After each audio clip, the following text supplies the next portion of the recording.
السلام علیکم every one, آپ سب کو رمضان نشریات میں خوش آمدید کہتے ہیں۔ رمضان المبارک کی بہت ساری مبارکباد دیتے ہیں، اور جو سلسلہ ہم نے پہلے روزے سے شروع کیا تھا، جو تیاریاں ہم نے ایک ماہ قبل یا بہت زیادہ ٹائم قبل ہم سٹارٹ کر دیتے ہیں، وہ اختتام کو ہے اپنے، اور الوداع ماہ رمضان جو ہے وہ قریب تر ہے، بہت قریب تر ہے، اور ہم ہر روز یہ کہتے آئے ہیں، ہر محفل میں کہتے ہیں، یہ قیمتی گھڑیوں کو سمیٹ لیا جائے، پتہ نہیں اگلے سال نصیب ہوں یا نہ ہو، تو وہی وقت جو ہے بالکل قریب آ چکا ہے۔ بالکل ایسے ہی ہے۔ تمام احباب کو السلام علیکم۔ آج کی محفل میں آپ کو خوش آمدید کہتے ہیں۔ آج 25واں روزہ ہے، رات کو تاک رات تھی، آپ تمام احباب نے عبادت کی، اور درخواست یہ ہے کہ ایک تو لیلۃ القدر کو ڈھونڈا جائے، اور اس کو ڈھونڈ کر اپنے لیے جو ہے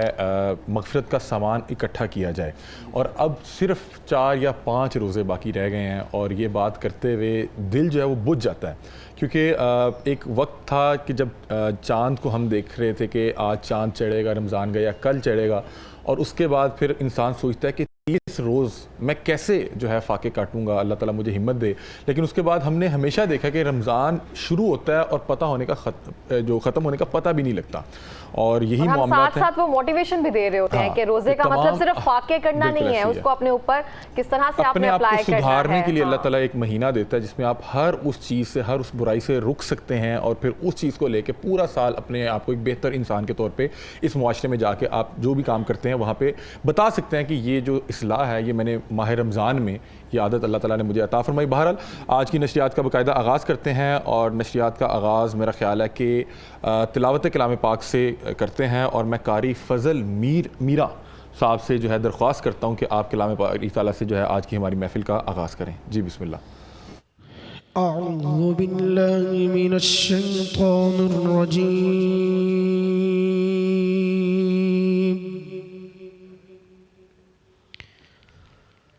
بسم اللہ الرحمن الرحیم،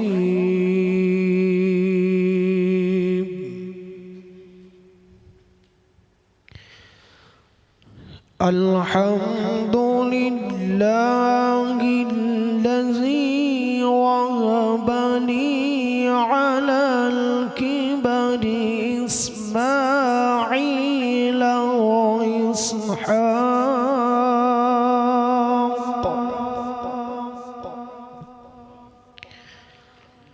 إن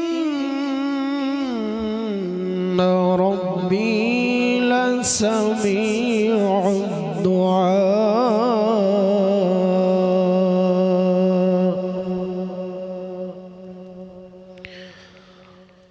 رب اجعلني مقيم الصلاة ومن ذريتي ربنا وتقبل دعاء،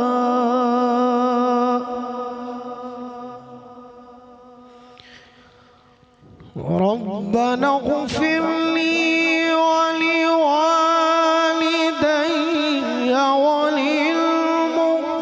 وللمؤمنين يوم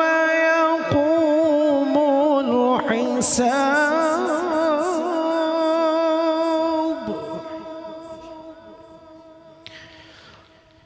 بسم الله الرحمن الرحيم،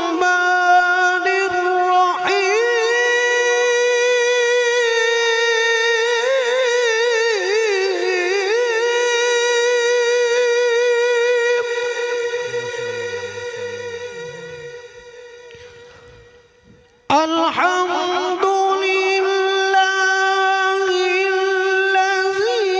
وهب لي على الكبر إسماعيل وإسحاق،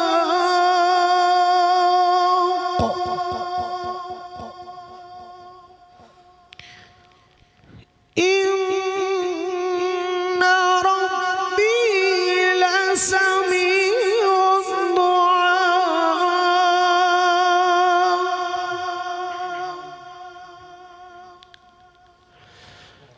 رب اجعلني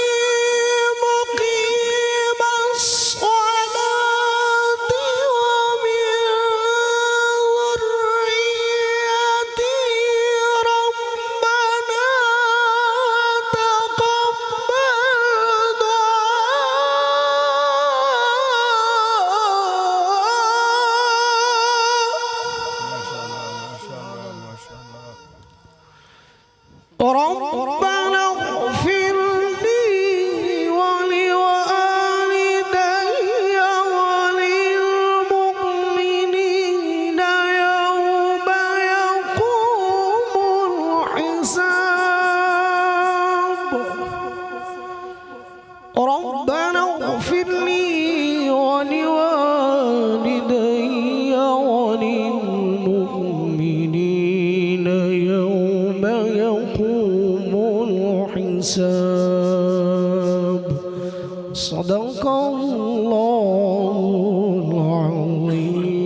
سبحان اللہ ماشاءاللہ جزاک اللہ بہت ہی خوبصورت سحر انگیز جو ہے ان کی آواز تھی اور کلام باری تعالیٰ پڑھ رہے تھے اور تمام احباب جو ہے اس داد دینے پر سن کر یہاں پہ موجود ہی نہیں تھے. بہت خوبصورت قاری صاحب. میرا خیال ہے کہ محفل میں آگے بڑھتے ہیں اور درخواست کرتے ہیں فیض رفیق علی قوال اور ہمنوا کو کہ ہماری محفل میں قوالی پڑھ کر سنائیں اور محفل کو چار چاند لگائیں. جی بسم اللہ.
سبحان اللہ میں صدقے یا رسول اللہ.